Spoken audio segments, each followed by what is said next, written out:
February 3, 1944.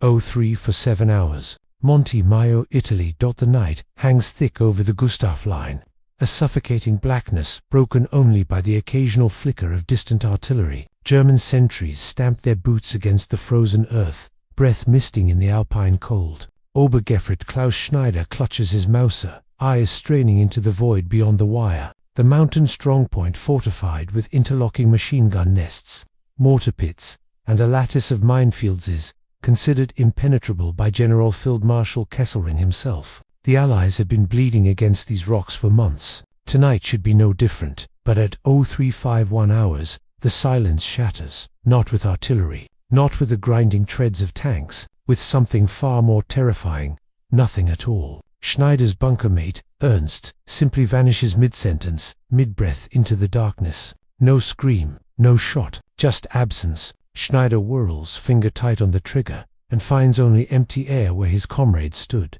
His radio crackles static, then a whisper, impossibly close: Das, Schwarz Teufel, the Black Devils.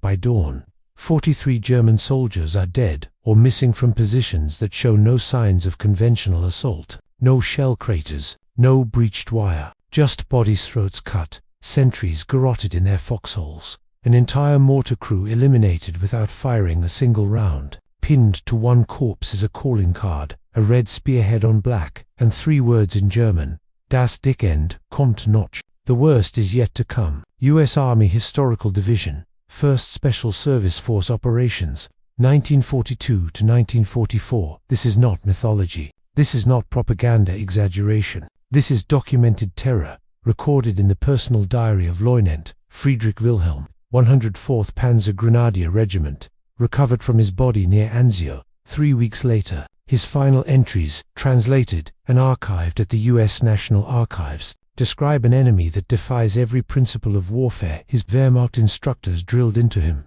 Soldiers who strike from nowhere, vanish like smoke, and leave psychological devastation in their wake. They are not men, Wilhelm wrote on February 7th.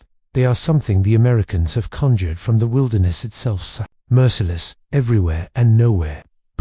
Personal effects file, Wilhelm F.W. February 1944. The unit haunting the Gustav Line is officially designated the 1st Special Service Force, a joint American-Canadian commando brigade of 1,800 men. But to the Germans defending Italy's mountain spine, they are simply Die Schwarzen Teufel, the Black Devils, a name born from night raids so audacious, so psychologically crushing, that seasoned Wehrmacht veterans begin requesting transfers away from sectors where the force operates. This is not cowardice. This is rational terror, because the Black Devils do not fight like any army the Germans have ever encountered. They emerge from cliffs thought.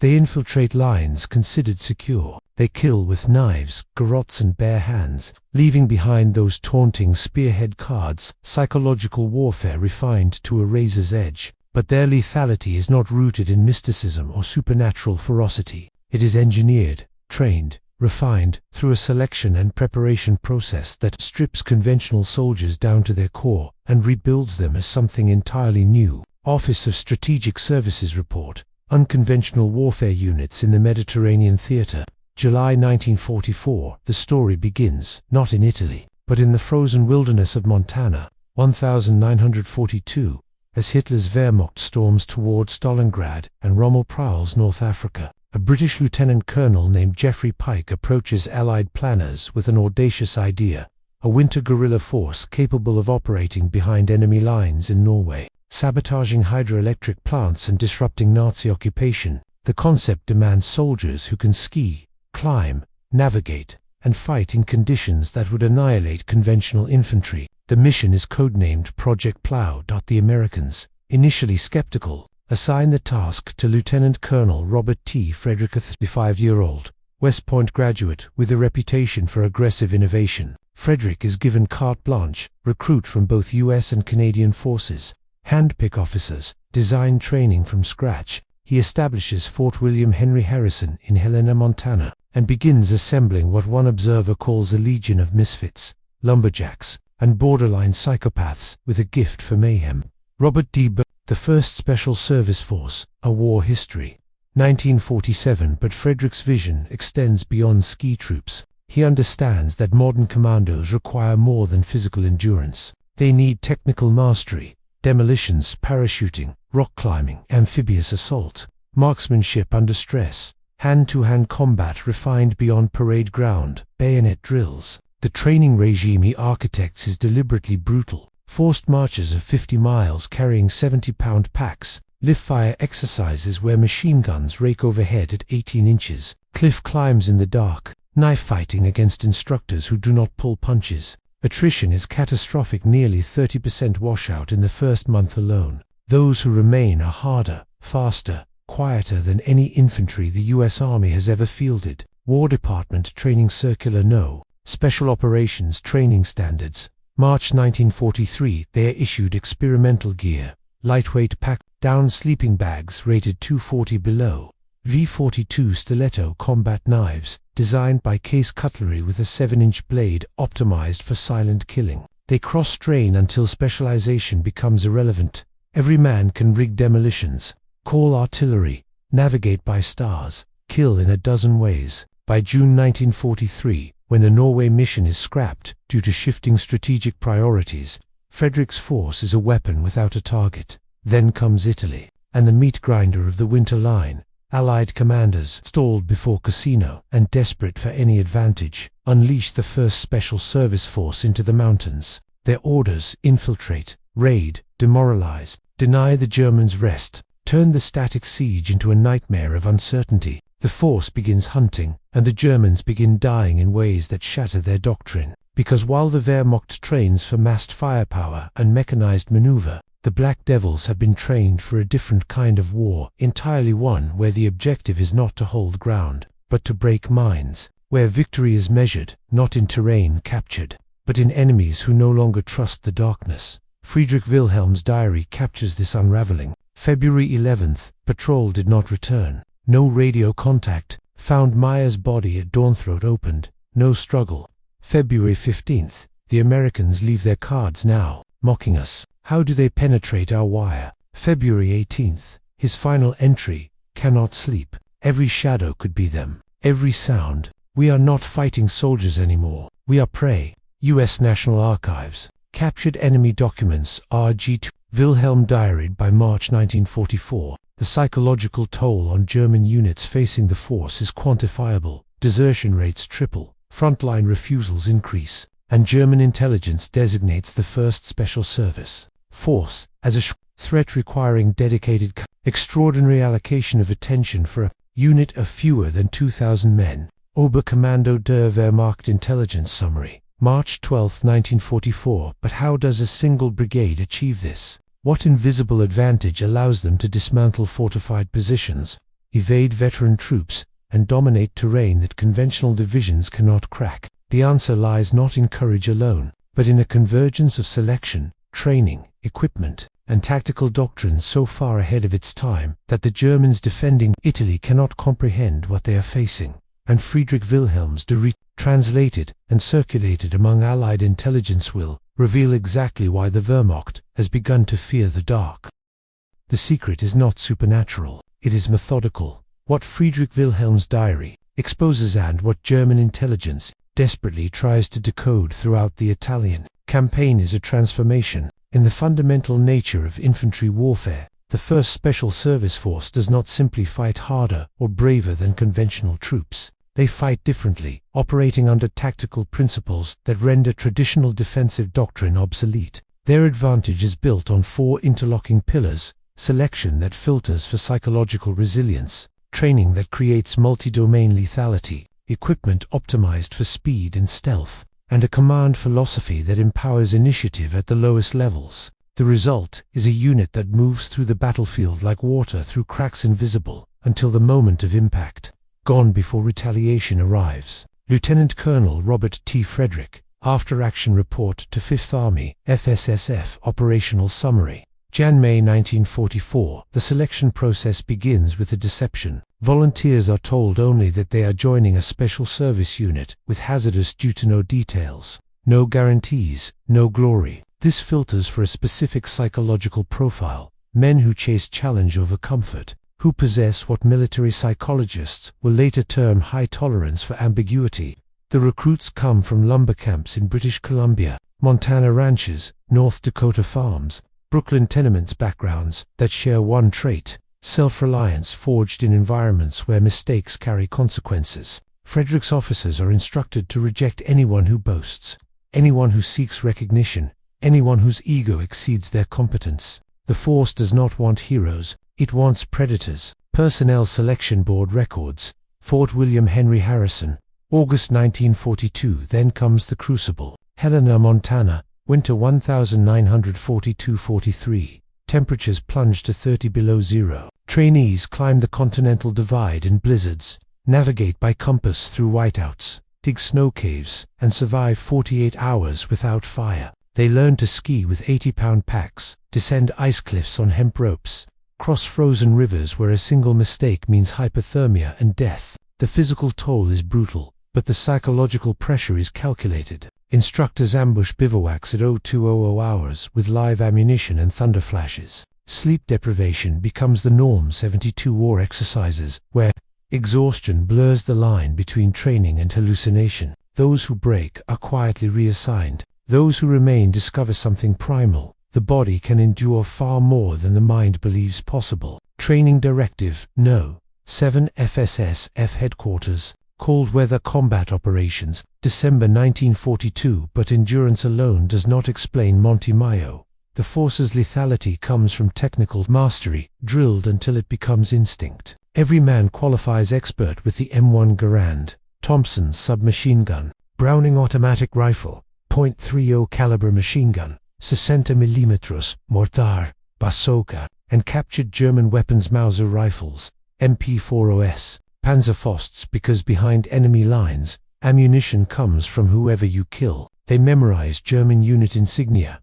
radio procedures, challenge and response codes. They train in unarmed combat under Dermot Pat O'Neill, a British officer who studied Kodokan Judo in Shanghai and adapted it for battlefield killing. No sport, no ritual, just efficient methods for breaking joints, crushing windpipes, and silencing sentries in under 3 seconds. O'Neill, Combat Methods for Close Quarters, Training Manual distributed to FSSF, January 1943. The demolitions training is especially rigorous. Every forceman learns to calculate explosive charges for bridges, railroads, bunkers, and ammunition dumps, not from manuals, but through live exercises where miscalculation means failure or death. They work with TNT, Composition C, shaped charges, and primer cord, rigging charges in darkness, underwater, under fire. By the time they deploy to Italy, a 6-man patrol can infiltrate a German supply depot, destroy fuel trucks, ammunition stocks, and communications infrastructure, and vanish all within 20 minutes. Technical Manual TM 5-25, Demolitions and Explosives, with FSSF Field Annotations, March 1943. The equipment they carry reflects a philosophy of speed over firepower. Standard infantry in 1944: lumber under 60 to 70 pounds of gear, entrenching tools, gas masks, spare boots, rations for days. The forceman strips this down to 40 pounds, weapon, ammunition, knife, explosives, rope, rations, for 48 hours, and nothing else. They discard helmets for knit caps that do not silhouette against ridge. They blacken faces with burnt cork, tape down any metal that might clink. Their boots are modified hobnails removed, soles wrapped in cloth for silent movement over rock. The V42 knife, designed specifically for the force by Case Cutlery, features a leather washer grip that does not slip when wet with blood, a blade balanced for throwing, and a skull-crusher pummeler weapon engineered for killing, not utility.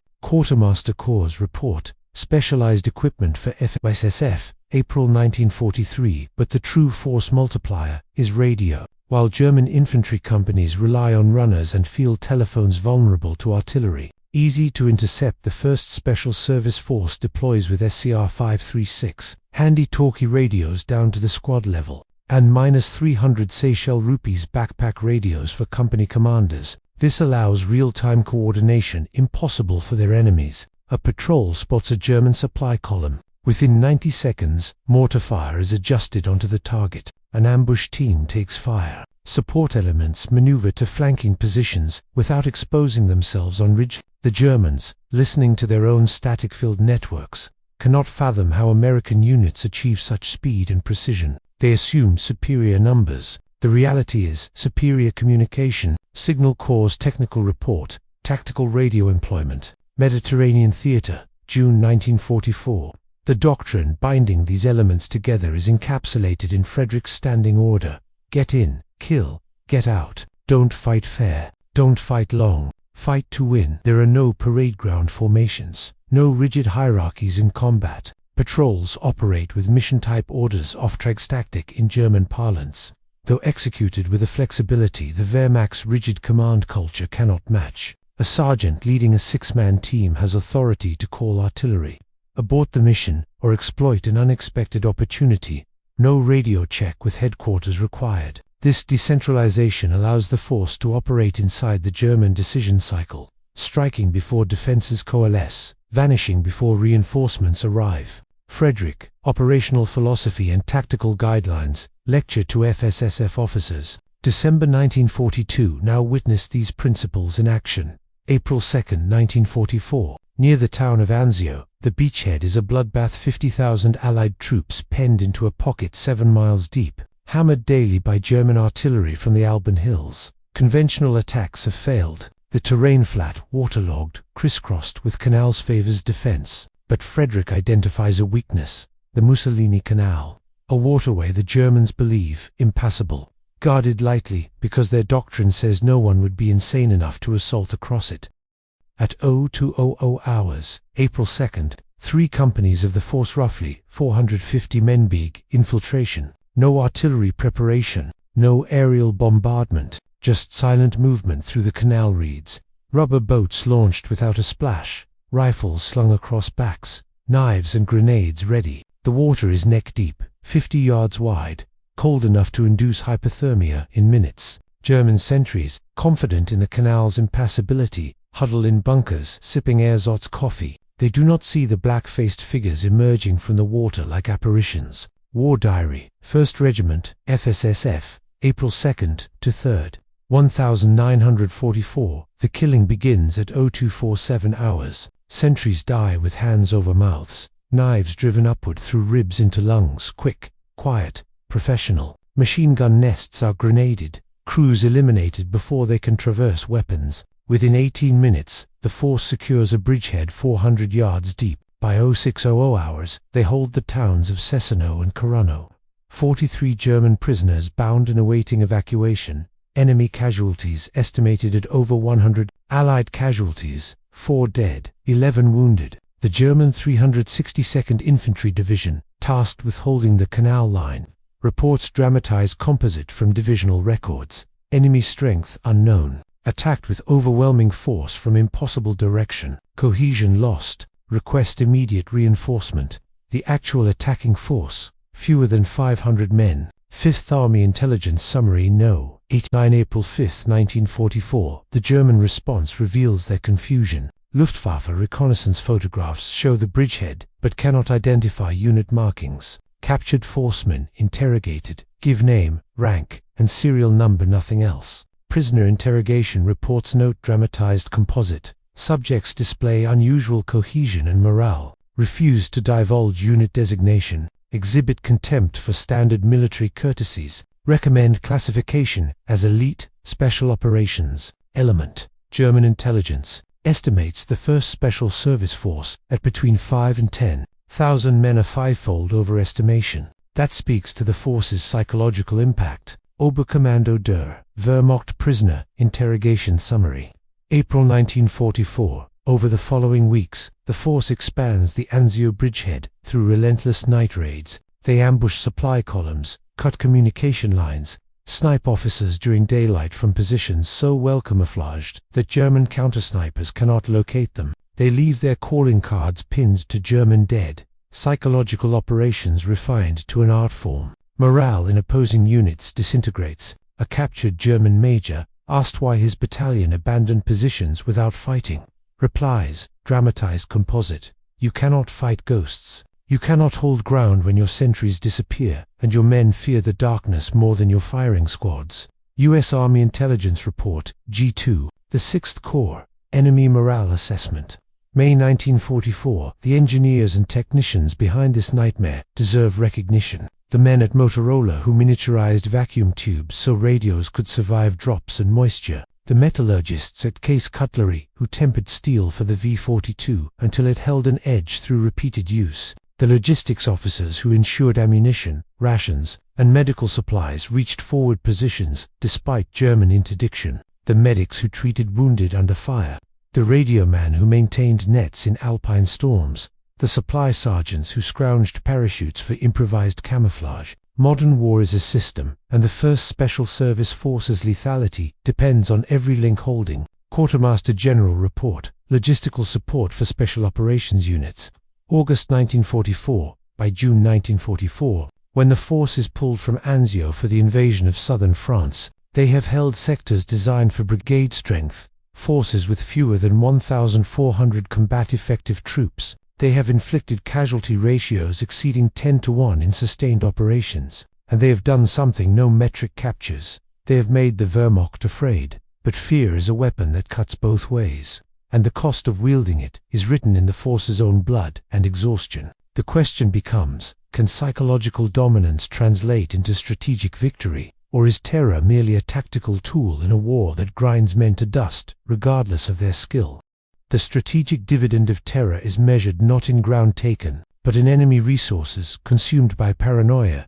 By summer 1944, the 1st Special Service Force has become a ghost that haunts German planning across the entire Mediterranean theater. Wehrmacht intelligence allocates disproportionate reconnaissance assets to locating them. Luftwaffe sorties that could be bombing Allied supply lines are, instead, searching for concentrations of black uniformed raiders who have already moved. German divisions rotating into sectors previously held by the force receive special briefings on unconventional threat mitigation. Triple set roving patrols. Random password changes every 6 hours. Orders to shoot anything moving after dark without challenge. These measures degrade operational efficiency, exhaust troops who need rest, and create a defensive posture that surrenders initiative before the first shot is fired. One German battalion commander, captured near Rome in June 1944, admits under interrogation dramatized composite, "We spent more effort guarding against your devils than we did preparing to fight your armies. They were never more than a few hundred men, but they occupied our minds like an entire division." Allied Force Headquarters Intelligence Summary. Psychological impact of special operations. July 1944. This is asymmetric warfare at its most elegant. 1,800 men, tying down enemy resources meant for tens of thousands. But the cost to the force itself is catastrophic in ways that medal citations do not capture. Between December 1943 and August 1944, 8 months of sustained combat operations, the 1st Special Service Force suffers casualty rates exceeding 60%. Companies that landed in Italy with 120 men are reduced to 40 or 50 effectives. Replacements arrive undertrained, lacking the crucible of Montana, thrust into night raids where one mistake kills not just the individual, but the entire patrol. The survivors developed the 1,000-yard stare long before that term. Enters the lexicon men in their early 20s, with faces aged by exhaustion, who sleep with knives under their pillows and wake at the slightest sound. FSSF Medical Battalion Report, Combat Stress and Casualty Patterns. August 1944. The psychological toll extends beyond combat trauma. The force's mandate to kill silently, to terrorize, to operate in moral gray zones, where Geneva Conventions blur extracts, a price that peacetime society will not understand for decades. These men do not storm beaches under covering fire, or advance behind rolling barrages. They slit throats in the dark. They watch enemies bleed out quietly so no alarm is raised. They pin mocking cards to corpses as calculated psychological operations. This is not the sanitized heroism of war bond posters. This is intimate violence, and it leaves scars that do not heal. Post-war interviews with force veterans reveal recurring nightmares, survivor guilt, difficulty reintegrating into civilian life, symptoms later recognized as post-traumatic stress disorder, but in 1945 dismissed as adjustment problems or weakness. Veterans Administration Study, Long-Term Psychological Effects of Special Operations Service, 1952. Yet their impact on Allied strategy is undeniable. During the Anzio breakout in May 1944, The force spearheads the drive toward Rome, clearing German rearguards and securing key bridges before conventional units arrive. When the Allies invade southern France on August 15, Operation Dragoon, the 1st Special Service Force leads the assault on the Îles d'Hyères, eliminating coastal defenses and capturing over 1,000 German prisoners in the war's first opposed island-hopping operation in the European theater. The amphibious assault techniques they pioneer: pre-landing reconnaissance by rubber boat, suppression of beach defenses by sniper teams, rapid consolidation without waiting for follow-on forces become doctrine, studied at Fort Benning and Quantico. For the next 70 years, Admiral H. Kent Hewitt, Commander 8th Fleet, report on Operation Dragoon. September 1944. The German perspective on the force's dissolution in December 1944 is telling. When Allied intelligence intercepts Wehrmacht communications announcing that the Black Devil Brigade has been deactivated. One intercepted message authenticated fragment reads, "Confirm reports that American-Canadian terror unit disbanded. If true, recommend redistribution of security assets to conventional threats." The relief is palpable. An entire branch of German military intelligence had been devoted to tracking a single brigade resources that could have been analyzing Soviet tank deployments or Allied bombing patterns. The force's existence had become a strategic deception in itself, a phantom division that consumed enemy attention through reputation alone. Ultra Decrypt, German Military Intelligence Network, December 18, 1944. But the techniques, the doctrine, the psychological insights, these do not disband. They metastasize into the post-war special operations community. In 1952, the U.S. Army activates the 10th Special Forces Group at Fort Bragg, drawing directly on 1st Special Service Force training manuals and operational reports. The Green Berets inherit the emphasis on small unit autonomy, cross-training in multiple specialties, language proficiency, and unconventional warfare. In Canada, the force's legacy births the Canadian Airborne Regiment and eventually Joint Task Force,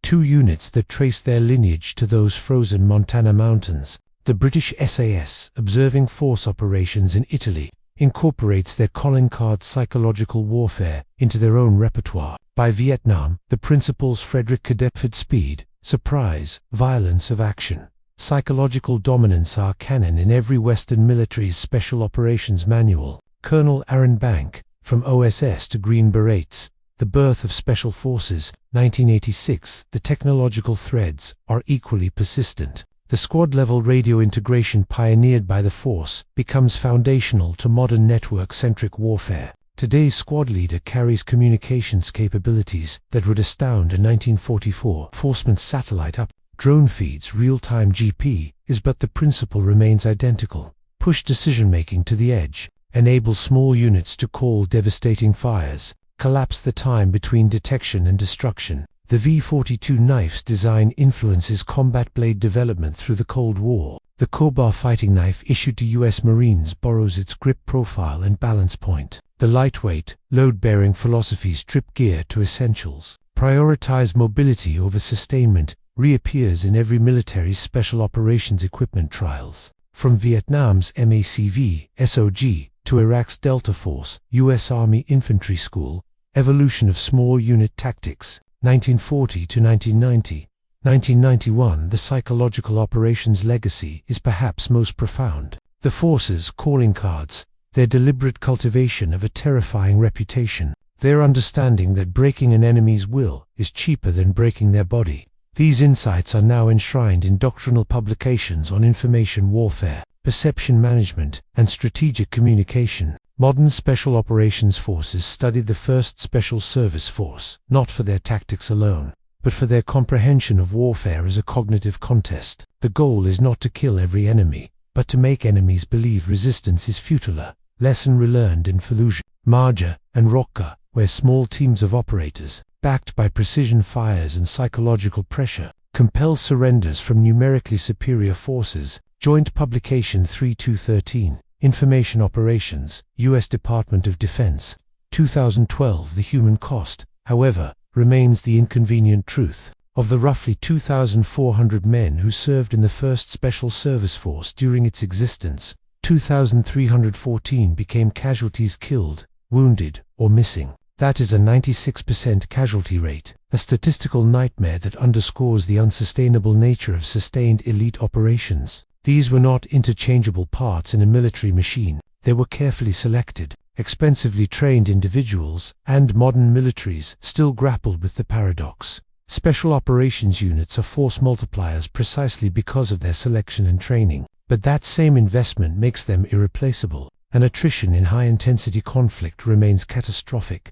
Afghanistan and Iraq revealed this bitter calculus again. SEAL Team 6 and Delta Force conducting operation tempos that broke marriages, shattered bodies, and drove suicide rates to levels that make peacetime society recoil. Congressional Research Service Report, U.S. Special Operations Forces, Background and Issues, 2019. Yet the legend endures, carved into memorials in Helena, Montana, and Fort William Henry Harrison, etched into regimental histories, whispered in the cadences of airborne ranger students who run the same mountains where Frederick's volunteers once learned to hunt. The first Special Service Force existed for only 24 months, fought in only 2 theaters, never exceeded 2,400 men, but their outsized impact, the fear they instilled, the doctrine they pioneered, the proof of concept they provided for a new kind of soldier goes through every rappel line dropped from a helicopter, every night vision goggle activated in a helmet compound,